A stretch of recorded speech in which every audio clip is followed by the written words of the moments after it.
नमस्कार दोस्तों, कैसे हैं आप सब। स्वागत है आप सभी का आपके अपने YouTube चैनल पर।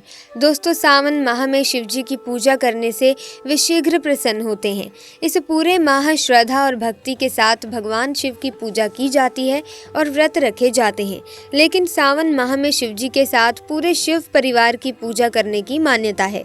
साल 2023 में सावन का महीना 4 जुलाई से 31 अगस्त 2023 तक चलेगा। इस बार सावन 59 दिनों का है, क्योंकि इस दौरान अधिक मास भी रहेगा। सावन में अधिक मास की शुरुआत 18 जुलाई 2023 से होगी और 16 अगस्त 2023 को इसकी समाप्ति होगी। ऐसे में शिव भक्तों के लिए सावन बहुत खास होने वाला है। सावन का महीना शुरू हो चुका है। सावन के महीने में भगवान शिव की असीम कृपा प्राप्त होती है।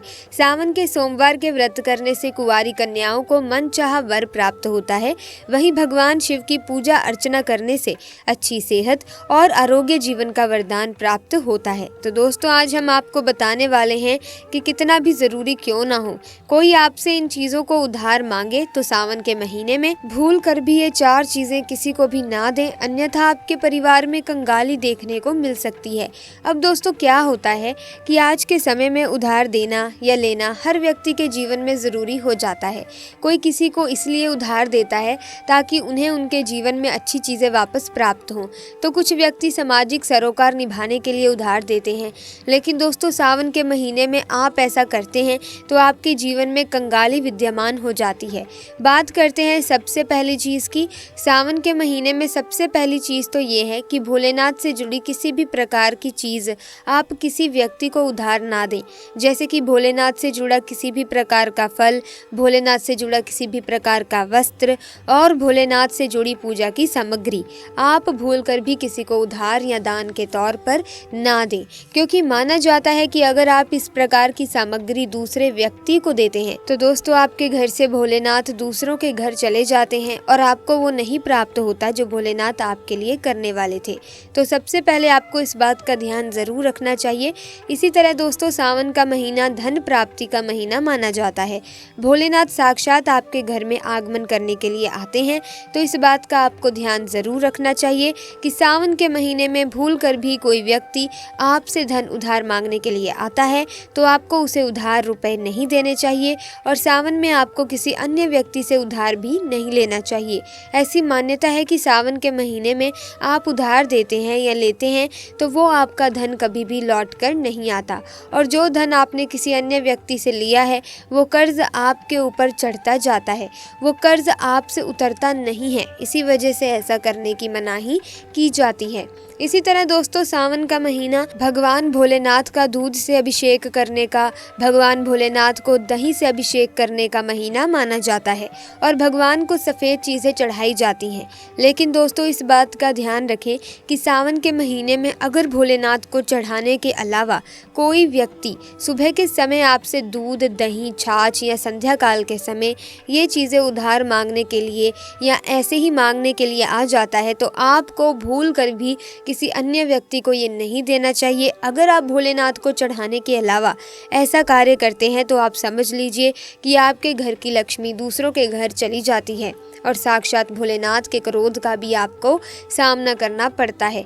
इसी तरह दोस्तों, अगर आप किसी व्यक्ति को गिफ्ट देना चाहते हैं या गिफ्ट के तौर पर कुछ चीज़ें देना चाहते हैं तो सावन के महीने में भूल कर भी आपको किसी को भी अपनी पहनने वाली घड़ी या बाज़ार से नई घड़ी खरीद कर नहीं देनी चाहिए, क्योंकि हर व्यक्ति के साथ उसका समय अच्छा या बुरा चलता रहता है। आपको घड़ी किसी से लेनी भी नहीं चाहिए। अगर किसी व्यक्ति का समय अच्छा है या आपका भी समय अच्छा चल रहा है और अगर आप किसी अन्य व्यक्ति को अपना समय दे देते हैं तो दोस्तों, आपको आने वाले समय के अंदर अच्छे परिणाम देखने को नहीं मिलते हैं। तो इस बात का आपको ज़रूर ध्यान रखना चाहिए।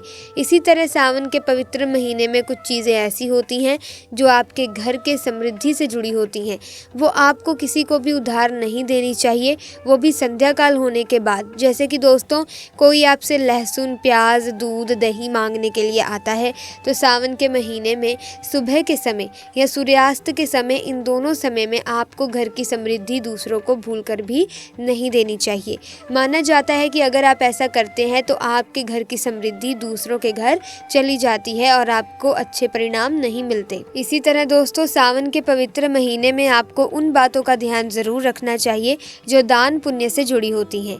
दान पुण्य करना हिंदुस्तान की परंपरा रही है। हर व्यक्ति दान पुण्य करके सावन के पवित्र महीने का लाभ उठाता है। लेकिन सावन में आपको 2 प्रकार के वस्त्र ना तो बाजार से खरीद कर ले आने चाहिए और ना ही किसी व्यक्ति से उधार लेने चाहिए और ना ही किसी व्यक्ति को उधार देने चाहिए। इसमें सबसे पहली चीज़ है काले और सफ़ेद वस्त्र। आप विशेष रूप से ध्यान रखें, भूल कर भी किसी भी सुहागिन महिला को सफ़ेद वस्त्र उधार या दान दक्षिणा के तौर पर नहीं देने चाहिए। माना जाता है कि अगर आप ऐसा करते हैं तो उसके वैवाहिक जीवन को ये प्रभावित करता है और वैवाहिक जीवन में दुख आ जाते हैं। तो इसी वजह से इसका ध्यान रखना चाहिए। और दोस्तों विशेष तौर से काले वस्त्र आपको किसी को भी दान के तौर पर या उधार के तौर पर सावन के महीने में नहीं देने चाहिए। ऐसी मान्यता है कि अगर आप ऐसा करते हैं तो सामने वाले व्यक्ति के जीवन में कंगाली आ जाती है और देने वाले व्यक्ति के जीवन में राहु दोष लग जाता है और साक्षात भोलेनाथ उस व्यक्ति पर क्रोधित होने लगते हैं। तो इस बात का आपको ज़रूर ध्यान रखना चाहिए। दोस्तों महिलाओं की आदत होती है कि जब रसोई के अंदर किसी प्रकार का सामान कम होता है तो अपने आस पड़ोस में मांगने के लिए आ जाते हैं।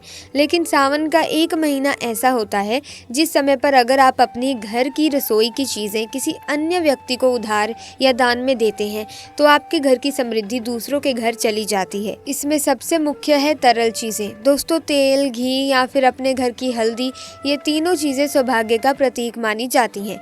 जिस घर में ये चीज़ें होती हैं माना जाता है कि उनके घर में समृद्धि बनी रहती है। तो सावन के महीने में अपने घर से किसी को भी भूल कर भी तेल, घी, इस प्रकार की चीज़ें आपको उधार ना तो देनी चाहिए और ना ही लेनी चाहिए। अगर आप ये गलती करते हैं तो देखते ही देखते आपके परिवार पर दुखद परिणाम देखने को मिल सकते हैं और आपके घर की समृद्धि दूसरों के घर चली जाती है।